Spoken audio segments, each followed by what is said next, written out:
창세기 11장까지 살펴보고 오늘 12장에 들어가게 되는데요. 오늘 말씀에 연결되어서 11장을 잠깐 언급하도록 하겠습니다. 여러분, 창세기 11장에 무슨 사건이 있었었죠? 한 주만에 다 까먹으셨습니까? 아주 중요한 11장의 사건이 하나 있었죠? 무슨 사건이었습니까? 예? 예? 11장에 무슨 사건이 있었습니까? 네, 바벨탑 사건이 있었죠. 창세기 11장 그러면 바벨탑이 탁 튀어나와야 됩니다. 창세기 11장은 바벨탑 사건입니다. 그런데 이 바벨탑 사건과 완전히 대비되는, 그러니까 창세기 11장과 완전히 대비되는 성경의 장이 하나 있는데 그것이 어딘가 하면 사도행전 2장입니다. 제가 그것을 잠깐 설명드리고 이렇게 말씀을 드리도록 하겠습니다. 자, 창세기 11장에 무슨 사건이 있었다 그랬죠? 바벨탑 사건이 있었습니다.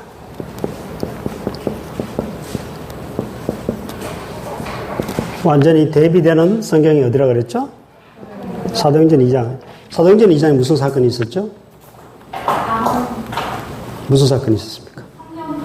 네, 오순절 성령 강림 사건이 있었습니다. 오순절을 빼겠습니다. 성령 강림 사건이 있었습니다. 자, 창세기 11장에 인간들이 시날 평지에서 바벨탑을 쌓게 되자 하나님이 그것을 보시려고 내려오셨죠. 강림하셨습니다. 그리고는 어떻게 했죠? 뭘 혼잡하게 만들었죠? 언어를 혼잡하게 했습니다. 자, 언어를 혼잡하게 했습니다. 그러니까 사람들이 어떻게 됐죠? 흩어졌습니다. 자, 사도행전 2장에 가면 성령님이 어떻게 됐죠? 똑같이 강림하셨어요. 하나님께서 강림하셨어요. 언어가 어떻게 됐습니까? 사도행전 2장에? 네, 하나로 통일됩니다. 다 알아들었어요. 각국에서 온 사람들이 다 알아들었습니다. 언어를 통일시켰어요. 성령 강림 사건을 통해서 그 다음에 일어난 게 뭔가 하면 성도들을 모으게 됩니다.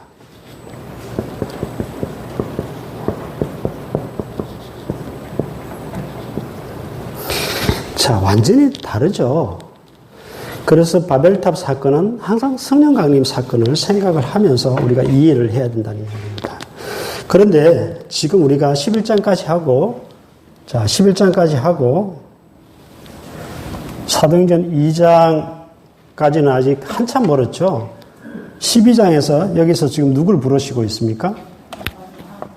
네, 12장에서 아브라함을 부르시고 있습니다. 여기 12장인데 아브라함을 부르시고 있습니다. 아브라함을 왜 불렀을까?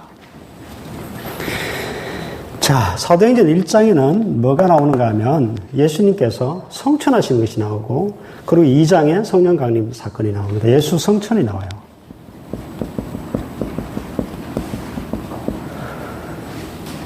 그런데 보십시오. 아브라함을 왜 불렀는가? 오늘 이 이야기를 좀 드리려고 합니다. 자, 이제 그것을 한번 찾아가 보도록 하겠습니다. 자, 성령 강림 사건이 일어나기 전에 예수님이 성천하셨는데, 한번 띄워주실까요? 그거 말고 넘겨보실래요? 뒤로 한번 넘겨보세요. 네. 예, 한번 같이 한번 읽겠습니다. 시작. 그가 고난 받으신 후에 또한 그들에게 확신한 많은 증거로 친히 살아계심을 나타내사 40일 동안 그들에게 보이시며 하나님 나라의 일을 말씀하시니라. 예수님께서 십자가에 죽으시고 부활하시고 며칠 동안 땅에 계셨죠? 40일. 그리고 열흘 후에 성령 강림 사건이 일어납니다. 그래서 50일째 성령 강림 사건하고 오순절 성령 강림이라고 이야기하는 거예요. 근데 40일 동안 성천하시기 전까지 예수님께서 제자들에게 뭘 이야기했다고 그러고 있습니까? 네, 하나님 나라의 일을 다시 총정리해서 제자들에게 마지막 그동안 말씀하셨던 걸 마지막 엑기스로 모아가지고 하나님 나라의 일에 관해서 마지막 딱 정리를 해주시고 예수님은 성천하여 버리셨다는 이야기입니다. 여러분, 예수님께서 누구와 누구의 후손으로 되어 있죠? 마태복음 1장 1절에 보면 족보가 나오는데 예수님은 누구와 누구의 후손으로 되어 있습니까? 아브라함과 다윗의 후손. 왜 아브라함과 다윗의 후손이라고 이야기할까? 왜 그럴까? 그런 이유가 있습니다. 중간에 보면, 여기 중간에 다윗이라는 왕이 또 등장을 하겠죠. 자, 다윗까지는 오늘 이야기할 수 있을런지 모르겠습니다만은, 하여튼, 아브라함과 다윗의 후손. 왜 아브라함의 후손이라고 예수님을 그렇게 칭할 수밖에 없었는가 하는 것에 대해서 좀 말씀을 드리려고 합니다. 자, 이제 오늘 창세기 12장을 보도록 하겠습니다. 창세기 12장에 보면 하나님께서 1절부터 3절에 명령을 하고 있습니다. 우리 1절부터 3절을 같이 한번 읽어볼까요? 12장 1절부터 3절 시작. 여호와께서 아브라함에게 이르시되 너는 너의 고향과 친척 아버지의 집을 떠나 내가 내게 보여줄 땅으로 가라. 내가 너로 큰 민족을 이루고 내게 복을 주어 내 이름을 창대하게 하리니 너는 복이 될지라. 너를 축복하는 자에게는 내가 복을 내리고 너를 저주하는 자에게 내가 저주하리니 땅의 모든 족속이 너로 말미암아 복을 얻을 것이라 하신지라. 하나님께서 아브라함에게 나타나셔서 친척 아비 집을 떠나 내가 지시할 땅으로 가라 그랬습니다. 자, 창세기 11장에 어디까지 왔었죠? 지도를 한번 띄워주실까요? 지도를 좀. 자, 어디까지 왔었었죠? 그때 11장에 데라가 아브라함과 사레와 아브라함의 조카 롯을 데리고 어디까지 왔죠? 갈대아 우르에서 출발해서 어디까지 왔었죠? 하란까지 왔습니다. 여기서 누가 죽죠? 아브라함의 아버지 데라가 죽습니다. 그런데 성경을 보면 지금 하란에서 하나님께서 나타나셔서 아브라함에게 명령한 것 같이 되어 있지만 그렇지 않습니다. 첫 출발지 갈대아 우로부터 하나님은 아브라함에게 명령하셨습니다. 데라에게 명령한 것이 아니라. 그래서 아브라함이 그 명령을 듣고 출발했다는 것을 사도행전 7장에 가면 서대반의 설교에서 그 정확히 나옵니다. 갈대아 우르에서 하나님이 아브라함을 부르셨다라는 사실을 알 수 있습니다. 근데 아버지까지 같이 왔는데 자식이 하란에서 죽었잖아요. 갈대아 우르에서 하란이라는 그 둘째 아들이 죽잖아요. 그 아버지가 떠나고 싶었겠죠. 아버지도 함께 동행해서 왔지만은 하란에서 아버지 또한 죽습니다. 그리고 다시 아브라함은 이제 아버지가 죽고 난 이후에 다시 하나님이 말씀하신 땅으로 내려오기 시작을 하는데요. 그럼 갈대아 우르가 어떠한 곳인가? 갈대아 우르는 이 수메르 왕국의 그 수도 비슷한 곳입니다. 갈대아 우르는 도시였습니다. 아브라함의 직업이 뭐죠? 나중에 뭐해서 먹고 살죠? 네? 양수리 인력입니까? 뭘 해서 먹고 살았죠? 아브라함이 뭐 하는 사람? 아브라함, 이삭, 야곱 다 뭐 하는 사람이에요? 목축업입니다. 유목민입니다. 근데 아브라함이 처음부터 유목민이 아닙니다. 갈대아우르는 완전 도시국가였고요. 거기는 엄청나게 번영한 국가였습니다. 그 도시였습니다. 그런 도시 사람이 나중에 유목민으로 이제 나중에 바뀌게 되는데요. 여러분, 그 당시 그 도시국가를 떠난다는 것은, 도시를 떠난다는 것은, 그리고 본토 친척 아버지 집, 친척과 내 아버지의 집을, 부모의 고향과 그 집을 떠난다는 것은요, 목숨 거는 일이었습니다. 그 당시는 고대 사회였습니다. 그래서 가다가 강도들이 나타나서 죽일 수 있고, 아내를 빼앗아 갈 수도 있고요, 자식들을 노예로 잡아갈 수도 있는 아주 무서운 사회였습니다. 근데 아브라함은 갈대아 우르를 떠나라는 망에 두말 않고 그냥 떠났습니다. 이거는 정말 여러분 대단한 겁니다. 왜 아브라함이 믿음의 조상일 수밖에 없는가? 여러분, 우리가 여기서 일단 아브라함의 이 믿음에 대해서 우리가 배울 수가 있는데요. 아무튼 하나님께서 떠나라고 하니까 과감하게 본토 친척 아비집, 더구나 그 도시, 안전한 그 도시를 떠나서 또 그 고향을 떠나서 완전히 어떻게 될지도 모르는 그런 목숨 건 여행을 시작합니다. 하나님께서 아브라함에 떠나라고만 하신 것이 아니라 약속을 3가지 해주셨어요. 오늘 우리 여러분들이 읽은 말씀 1절부터 3절까지에 나오는 말씀인데요. 첫 번째는 뭘 약속해 주셨는가 하면 땅을 약속해 주셨습니다. 땅을. 내가 너에게 보여줄 그 땅으로 가라. 내가 그 땅을 너에게 주겠다라는 약속을 하나님께서 주셨습니다. 두 번째는 무엇을 약속해 주셨는가 하면요. 민족을 이루겠다. 내가 너에게 자손을 주겠다 했습니다. 아브라함이 지금 자식이 있어요, 없어요? 하나도 없습니다. 그런데 자손을 주겠다 했습니다. 세 번째는 무슨 약속을 주셨는가 하면 바로 이 3절 말씀인데요. 3절 말씀 보면 이렇게 되어 있죠. 너를 축복하는 자에게는 내가 복을 내리고 너를 저주하는 자에게는 내가 어떻게 하겠다고요? 내가 저주할 것이다. 여러분, 가나안 족속 중에 헷 족속이라고 있습니다. 그게 우리 세계사에서 배우는 히타이트 제국인데, 히타이트 문명, 히타이트 제국의 그 헷 족속들인데요. 히타이트 문명이 대단합니다. 또 히타이트 제국이 또 아주 또 번성했던 그러한 제국이었습니다. 그런데 히타이트 제국의 그 외교 문서에 보면 이 12장 3절 말씀이 그대로 등장합니다. 내가 너를 축복하는 자에게는 복을 내리고 너를 저주하는 자에게는 저주하겠다. 여러분 이게 무슨 말인가 하면 오늘날에 국가로 인정받으려면 어디에서 주권을 인정해줘야 저건 주권국가다, 주권이 있는 국가다라고 인정을 해줘야 국가가 되는 것입니까? 어디서 인정해주죠? 유엔에서 인정해줍니다. 유엔에서 저 나라는 주권이 있는 분명한 주권국가다 그러면 그 나라는 주권국가가 되는 것입니다. 근데 고대 사회에는 그 나라가 주권국가가 되기 위해서는 누가 인정을 해줬을까요? 네, 힘 있는 제국들이. 로마가 유대 헤롯 왕을 분봉왕이지만 너 다스려 하고 인정하면 그 하나의 주권을 가지고 통치권을 가지고 유대를 다스리는 것입니다. 그러니까 이 큰 제국들이 나머지 봉신 국가들에게 주권을 주면서 통치권을 주면서 다스려야 하면 주권국가를 인정해주면 그 나라가 주권국가로서 성립이 되는 것입니다. 그런데 그 외교 문서 가운데 이런 내용이 등장하고 있다는 이야기입니다. 쉽게 설명드리면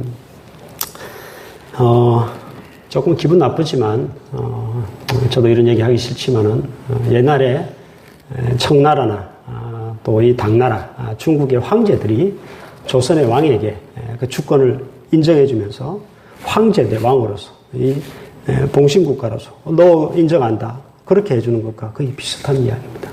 좀 더 쉽게 설명드리면 여러분 한미동맹 생각하시면 됩니다. 근데 조선이 일본을 침략을 당하면 청나라가 지원을 하게 되어 있습니다. 내가 너를 축복하는 자에게는 내가 너를 축복할 것이고 저주하는 자는 내가 너를 저주하리라. 한미동맹이 무엇인가 하면 우리나라가 침공을 당하면 곧바로 미국은 어떻게 되죠? 한참 고민하고 투입됩니까? 자동 개입입니다. 자동 개입. 조약상. 그것이 바로 이 3절 문구의 의미라는 이야기입니다. 여러분 그래서 바로 11장 우리가 뒷부분에 10절부터 보면 아브라함이 애굽에 갔다가 자기 아내를 뭐라고 속이죠? 아내를 누이라고 속였습니다. 그런데 하나님께서 어떻게 하시죠? 바로를 쳐버려요. 지금 아내가 지금 큰 위기감 가운데 빠지니까 하나님께서는 바로를 쳐버립니다. 즉 이 약속을 지금 하나님은 실천하고 있습니다. 너에게 뭔가 위해를 가하려면 내가 즉시 공격하겠다. 여러분 14장에 가면 블레셋의 아비멜렉에게 가서도 또한 똑같은 일을 합니다. 아브라함이 또 누이라고 속였다가 하나님은 아비멜렉을 쳐요. 그리고 나중에 그 소돔과 고모라 전쟁 거기 보면 그돌라오멜과 그 연합군이 와가지고 소돔과 고모라를 쳤을 때에 롯이 잡혀가잖아요. 근데 놀라운 사실은 아브라함이 가신 318명만 거느리고 연합군을 기습해서 이겨버립니다. 말도 안 되는 이야기가 나와요. 누가 쳤다는 얘기예요? 네, 하나님이 쳤다는 얘기입니다. 이게 바로 아브라함과 맺은 조약의 일부입니다. 이 말씀을 하나님은 철저하게 지금 그대로 하나님께서는 성실하게 지금 약속을 이행하고 있다는 것을 알 수가 있습니다. 여러분 그런데 잘 보십시오. 아브라함이 뭘 약속해 줬다고요? 가라고 하면 한 것이 아니라 세 가지를 약속해. 제일 처음 뭐요? 땅. 두 번째는 뭐요? 민족. 세 번째는 뭐요? 어떻게 알았어요? 자, 나라의 3요소가 무엇입니까? 초등학교 때, 중학교 때 사회시간에 배웠죠? 나라의 3요소는 따라해 봅시다. 영토, 그 다음에 국민, 주권. 이 세 가지가 반드시 있어야 나라가 성립되는 것입니다. 지금 하나님께서 창세기 12장 1절에서 3절에서 지금 아브라함에게 뭘 약속하고 있는가 하면 뭘 약속하고 있다고요? 네, 나라를 약속하고 있습니다. 하나님께서 지금 아브라함에게 통치권을 주면서 하나님 나라를 지금 세우고자 하시고 있다는 이야기입니다. 땅도 줬죠. 그리고 국민도 줬죠.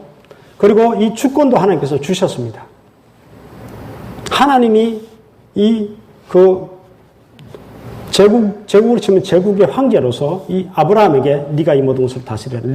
내가 너와 함께 하겠다는 그 분명한 약속, 통치권을 아브라함에게 분명히 주셨다라는 사실을 알 수가 있습니다. 여러분, 하나님께서 지금 아브라함을 통해서 뭘 세우고자 하셨는가 하면 하나님 나라를 세우고자 하셨습니다. 창세기 11장에 등장하는 바벨이라는 그 제국은, 바벨이라는 그 나라는 세상 나라고 세상 왕국입니다. 세상 왕국의 주인은 누구였을까요? 네, 인간들이었습니다. 인간들이 온통 주인되고 자기들 멋대로 행하고 그런 것을 하나님께서는 딱 보시고는 하나님께서는 완전히 지금 뭘 하고자 하시는가 하면 그런 세상 나라가 아니라 하나님이 주권자요, 하나님께서 통치하시는 그러한 나라를 세우고자 지금 아브라함을 부르셨다 하는 사실을 알 수가 있습니다. 여러분, 사실 오늘 이 12장 1절 3절은요, 성경 전체를 이야기하는 겁니다. 보십시오. 아브라함을 통해서 하나님 나라를 이제 시작하시는 거예요. 시작했는데 그것을 세운 것은 누구입니까? 누구였을까요? 사울이었습니까? 제일 먼저 왕은 사울인데 사울은 실패했잖아요. 예. 다윗이 하나님의 나라를 세웁니다. 다윗은 철저하게 하나님께 물어봅니다. 왕인데도 정말 비위상할 정도로 물어봐요. 하나님 이렇게 할까요? 저렇게 할까요? 주권이 누구에게 있습니까? 하나님께 주권이 있으면 거기는 하나님 나라입니다. 이해가 되세요? 네.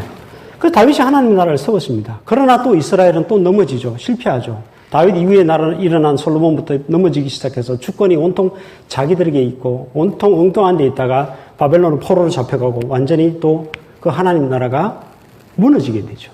무너지게 되자 하나님께서는 마지막으로 누굴 보내셨다고요? 예수 그리스도를 보내셨습니다. 보내셔서 뭐라고 이야기하셨죠? 오시자마자 공생을 시작하자마자 뭐가 가까웠다? 하나님 나라가 가까웠으니 회개하고 복음을 믿으라. 성경 전체는 무슨 이야기인가 하면요, 하나님 나라에 관한 이야기입니다. 세상 나라와 하나님 나라의 그 전쟁에 관한 이야기고, 하나님의 나라를 하나님께서는 시작하시고 완성시키신다라는 그런 이야기를 하고 있습니다. 하나님 나라를 완성하신 분은 예수 그리스도신데요. 보십시오. 예수 그리스도가 성천하시고 뭐가 오셨죠? 성령이 왜 오셨겠어요? 우리 따까리 하려고? 야, 찌그러져 있으면 딱 찌그러져 있으려고 오셨습니까? 아닙니다. 우리의 주인 되시려고. 우리를 다스리시려고. 주권자로 오신 것입니다. 그게 뭡니까? 거기가 바로 하나님 나라입니다. 근데 우리는 늘 넘어지죠. 부족하죠. 그러나 그것이 최종적으로 완성되는 곳은 어디인가 하면, 계시록에 가면 뭐가 나오죠? 예, 새하늘과 새 땅, 새 예루살렘이 이 땅 가운데 임하게 되어 있습니다. 거기는 온전히 하나님이 주권에 미치는, 온전히 하나님만이 하나님이 온전히 주권자 되시는 그러한 나라, 하나님의 나라가 완성되는 것을 볼 수가 있습니다. 여러분, 이것이 성경의 이야기입니다. 여러분, 그런데요, 오늘 이 말씀을 통해서 이 하나님 나라에서 가장 중요한 것은 주권입니다. 주권. 하나님께서 주인되고 하나님께서 주권자로 계시면 거기는 곧 하나님의 나라다. 여러분 속에 하나님이 주권자이십니까? 하나님이 여러분 다스리고 있어요? 아니면 여러분은 멋대로 마음대로 하고 있습니까?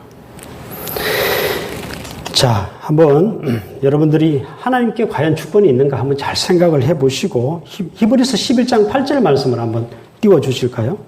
히브리서 11장 8절 말씀 같이 한번 읽어보겠습니다. 시작. 믿음으로 아브라함은 부르심을 받았을 때 순종하여 장래 유업으로 받을 땅에 나아가서 갈 바를 알지 못하고 나아갔으며. 오늘 창세기 12장 1절에서 3절 말씀을 히브리서 기자가 어떻게 해석을 했다고요? 믿음으로 아브라함은 부르심을 받았을 때 순종하여 장래 유업으로 받을 땅에 나아갈새 갈 바를 알고 나갔다, 모르고 나갔다? 아무것도 모르고 나갔다. 그냥 하나님이 부르시니까, 하나님이 가라고 하니까, 하나님이 명령하니까 그냥 아브라함은 순종하여서 그냥 믿음으로, 그냥 믿고 하나님을 믿고 그냥 나아간 겁니다.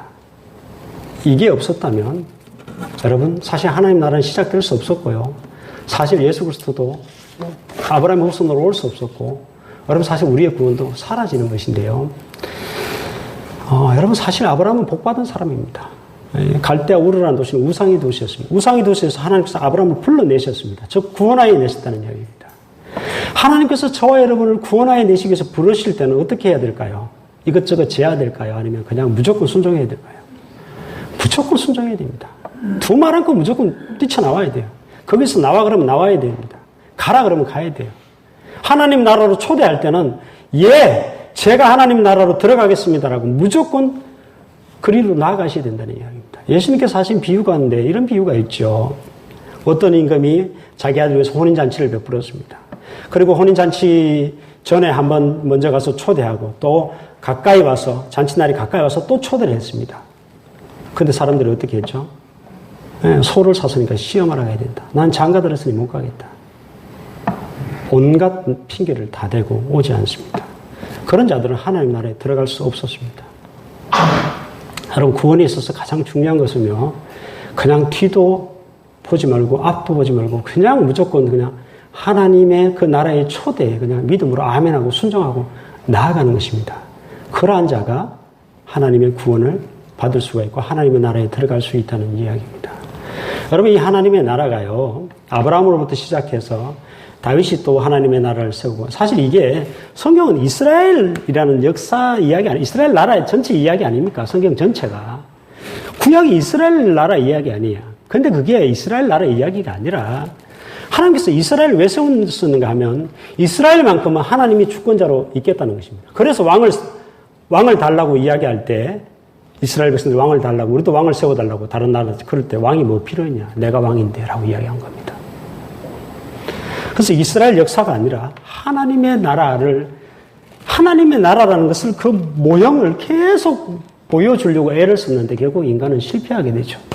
근데 마지막으로 예수님이 오셔서 그것을 이루시고 그리고 성령님을 통해서 그것을 이루시고 마지막 주님의 재림을 통해서 그 날을 완성시키신다 하는 사실을 알 수가 있습니다.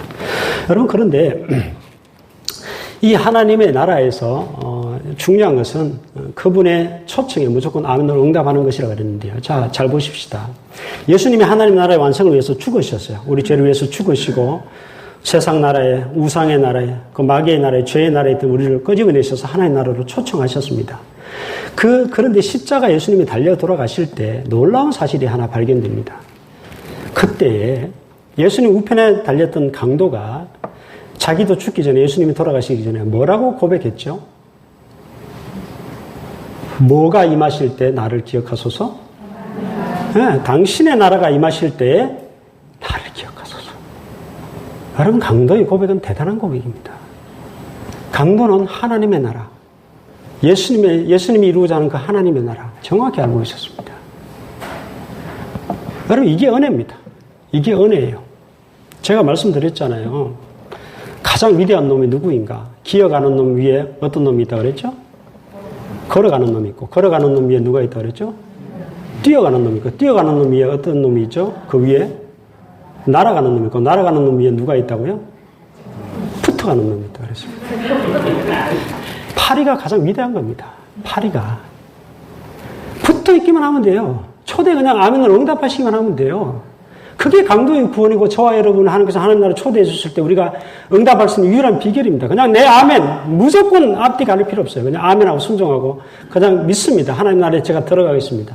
그렇게 응답하는 자에게 하나님께서는 구원을 주신다라는 사실을 알 수가 있습니다. 여러분 모두가 그 하나님의 그 나라의 초청에 믿음으로 응답하시기를 주의 이름으로 축복합니다. 프랑스 왕이요 한 번은 레오날드 경에게 만찬을 준비해 놓고 만찬을 레오날드 경에게 초대를 했습니다. 근데 레오날드 경이 가타부타 말이 없었어요.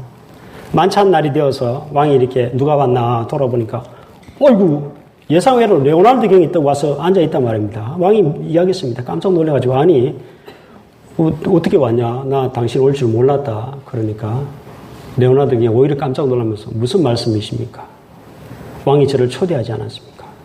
아니 그래도 뭐 가타부타 뭐 온다는 얘기도 없었잖아. 내가 초대했는데 당신이 예 가겠습니다 대답도 안 했잖아. 그러니까 레오날드가 이런 이야기를 합니다. 왕의 초대는 예 아니오가 없습니다. 무조건 예입니다. 라는 그런 이야기를 했다는 것입니다. 여러분 왕의 초대에는 우리가 무조건 뭐 예라고 응답할 수 있어야 됩니다. 그것이 저와 여러분이 구원받는 비결이고 복받는 유일한 비결입니다.